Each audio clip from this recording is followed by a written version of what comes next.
Sexto capítulo, o corte, o dia em que deixei parte de mim. Depois da operação do Woody, comecei a minha própria peregrinação, uma romaria silenciosa feita de corredores frios, papéis assinados e exames que pareciam não ter fim. Eu sabia a data, 12 de junho, mas não sabia exatamente o que deixaria para trás naquele dia. O nome da cirurgia soava como uma sentença.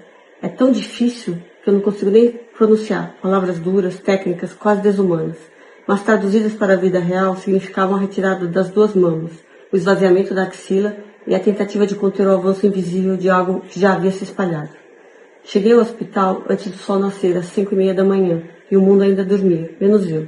Às 6 horas, no exame de imagem de linfonodo, quanto mais preciso, diziam, menores seriam as sequelas, menor o risco de perder o movimento do braço, menor a chance de carregar para sempre o peso de um linfedema. Assinei papéis, assinei riscos, assinei medos que nem sabia nominar. Vieram mais exames, mais agulhas, mais termos que eu aprendi à força. Imunohistoquímica, anatomia patológica, congelação da biópsia. O câncer não cobra só do corpo, ele cobra da vida inteira. Mesmo com o convênio, mesmo com o Einstein coberto, o custo ultrapassou mais de 100 mil reais. O Beto, meu marido, correu atrás dos direitos de liberações de caminhos possíveis dentro do impossível, mas isso ficaria para outro capítulo. Naquele momento, o que importava era atravessar. No quarto, esperei pelo Dr. Silvio. Ele falava com calma, como quem tenta segurar o mundo para que ele não desabe de vez. A cicatriz seria em T, um desenho definitivo sobre a minha pele. Mais acesso, mais segurança, mais alcance. Depois dele viria a doutora Adriana, pronta para reconstruir aquilo que seria desfeito. Eu pedi quase como um sussurro que, se possível, mantivesse o tamanho.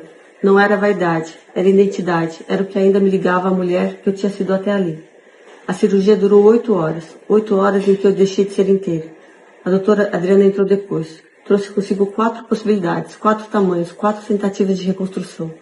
Mas o corpo, às vezes, não colabora com os planos. A pele estava fina demais, frágil demais, quase transparente. Qualquer ajuste poderia significar necrose. Poderia significar perder ainda mais. Então ela escolheu o possível, uma prótese maior, quase 300 ml. O excesso de pele ficou ali, como uma sobra de uma história mal resolvida. O resultado não foi bom, não naquele primeiro momento. Depois veio a radioterapia, e com ela mais uma marca, a prótese da mama direita. Ela encapsulou. Em 2025, um novo corte, uma nova tentativa, uma nova cirurgia. Trocar por 350 ml. Aos poucos, eu fui reaprendendo a habitar aquele corpo. Hoje eles estão bons. Hoje eu consigo viver com eles, mas o caminho até aqui não foi suave. No pós-operatório, eu fiquei 3 dias internada. Saí com 2 drenos e um corpo anestesiado de dor, de remédios. O primeiro mês foi um campo de batalha. O Beto virou enfermeiro, cuidador, força onde eu já não tinha. Aplicava injeções diárias na minha barriga, prevenindo trombose. Cada picada um lembrete do que estava em jogo. Limpava os drenos, media o sangue, anotava tudo com precisão quase cirúrgica. Ele criou uma planilha, organizou horários, sustentou a rotina quando eu já não sustentava nem a mim mesma. Era um sistema inteiro para me manter de pé, mesmo quando só conseguia ficar deitada. Eu não podia mexer os braços, nem para me defender daquilo que eu evitava ver. Por que eu não olhava? Fechava os olhos para tudo, para os curativos, para as trocas de roupa, para o meu próprio corpo. Era como se não ao ver, eu pudesse adiar a realidade. No hospital, a assistente do Dr. Silvio colocava e tirava o sutiã cirúrgico para mim. Eu permanecia de olhos fechados, como quem tenta negar a própria existência do que está ali.